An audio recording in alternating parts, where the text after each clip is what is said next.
What if I told you that the civil rights movement, the movement that shook America, toppled segregation, and changed history, might have crumbled without the sacrifices of people whose names you've probably never heard? Not Martin Luther King Jr., not Rosa Parks, not Malcolm X, but ordinary men and women, students, mothers, bus drivers, unsung organizers, who risked everything knowing they might never be remembered. Today we're uncovering the forgotten heroes who saved the civil rights movement. Stay with me and watch to the end, because I promise, once you hear their stories, you'll uncover the heroes who gave up everything to save civil rights movement. Don't forget to like, comment, share, and subscribe to this channel for more untold Black history stories. Most people think the Montgomery bus boycott started with Rosa Parks in 1955. But months before that, there was a 15-year-old black girl named Claudette Colvin. On March 2, 1955, Claudette was riding the bus when the driver ordered her to give up her seat for a white passenger. She refused. Not out of defiance, she said, but because she felt history holding her down. Later she recalled, "It felt as if Harriet Tubman was pushing down on one shoulder, and Sojourner Truth was pushing down on the other." Police dragged her off the bus, handcuffed her, and threw her in jail. But here's the twist. She was young, pregnant, and not considered the right face for the movement. Leaders at the time worried that society wouldn't rally behind a poor black teenager. So history remembered Rosa Parks, but it was Claudette who sparked the first flame. You've seen the footage of Martin Luther King Jr. delivering, "I Have a Dream." But do you know who orchestrated the entire March on Washington? It was Bayard Rustin, a brilliant strategist and openly gay black man in the 1960s. A time when being both black and gay made him a target from every direction. Rustin organized buses, volunteers, food, lodging, and safety for over 250,000 protesters. Without his genius, that march might have been chaos. But because of prejudice, he was pushed into the shadows, denied recognition, and written out of history books. Yet, if King was the voice, Rustin was the architect. Here's a story few know. The Montgomery bus boycott didn't just happen, it was carefully planned. And it was Joe N. Robinson, an English professor and president of the Women's Political Council, who triggered it.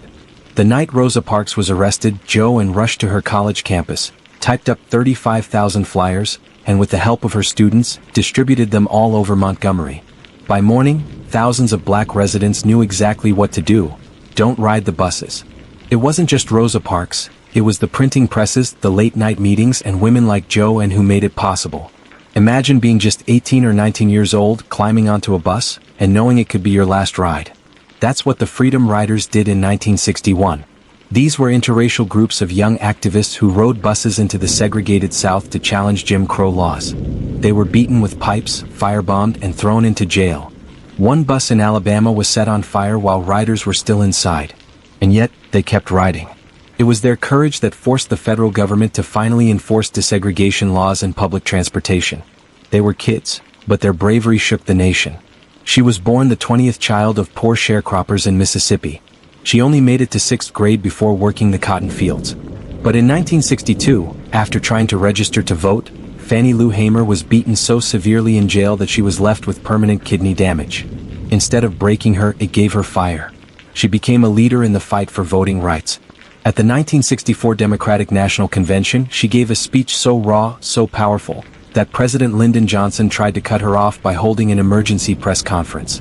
But the networks aired her words anyway. Her voice cracked through America's living rooms. Is this America, the land of the free and the home of the brave, where we are beaten and our people go hungry? Her courage forced America to confront the truth. These were not the names on the headlines. They were not the faces carved into monuments. But without Claudette Colvin, Bayard Rustin, Joe N. Robinson, the Freedom Riders, and Fannie Lou Hamer, the civil rights movement might not have survived. And here's the thing, these are only half the story. Because there are even more forgotten heroes. People who faced assassinations, bombings, and unimaginable sacrifice. We're about to uncover the names of those who gave everything, even their lives, for freedom. Make sure you subscribe and turn on notifications because you don't want to miss the rest of this story. The civil rights movement wasn't just built on courage. It was built on sacrifice, often from people who never lived to see the change they fought for. Today we honor those whose names history almost erased. Before Martin Luther King Jr. became the face of the movement, there was Medgar Evers, a World War II veteran turned activist. As the NAACP's field secretary in Mississippi, he fought to end segregation in schools, hospitals, and public facilities. In 1963, after years of threats, he was assassinated outside his own home. His wife and children watched him die in their driveway. But his death ignited outrage across the nation, fueling the Civil Rights Act of 1964. Evers may not be as widely known as King, but he was one of the first martyrs of the movement. In 1963, leaders in Birmingham, Alabama faced a crisis. Adults feared losing jobs or their lives if they marched. So guess who stepped up? The children. Over 1,000 kids skipped school to join the Birmingham Children's Crusade. They marched in the streets, facing police dogs, fire hoses, and mass arrests. Television cameras captured the shocking images of children being brutalized by police. America, and the world, was horrified. Those kids, some as young as 7 years old, helped push JFK to introduce sweeping civil rights legislation. They were small in size but giants in courage. Not all forgotten heroes were black. Some were white allies who risked everything for justice. Viola Liuzzo, a white housewife from Detroit and mother of 5, was so moved by King's call after Selma's Bloody Sunday that she drove south to join the march. Days later, she was shot and killed by the Ku Klux Klan while driving marchers home. Her death shocked the nation and proved that this was more than a black struggle, it was a human struggle. In 1964, 3 young men, 1 black, James Chaney, and 2 white, Andrew Goodman and Michael Schwerner, went to Mississippi to help register black voters. They disappeared. Weeks later, their bodies were found buried in a dam. They had been beaten and murdered by the Ku Klux Klan. Their story, later told in the film Mississippi Burning, revealed the deadly resistance to black freedom. But their sacrifice brought national attention to the need for voting rights. And finally, perhaps the greatest forgotten hero, Ella Baker. She didn't seek the spotlight. Instead, she believed in empowering others. She mentored young activists, helped form the Student Nonviolent Coordinating Committee, SNCC, and shaped countless leaders. She used to say, "Strong people don't need strong leaders." Without Ella Baker's quiet but powerful guidance, the grassroots strength of the civil rights movement might never have existed.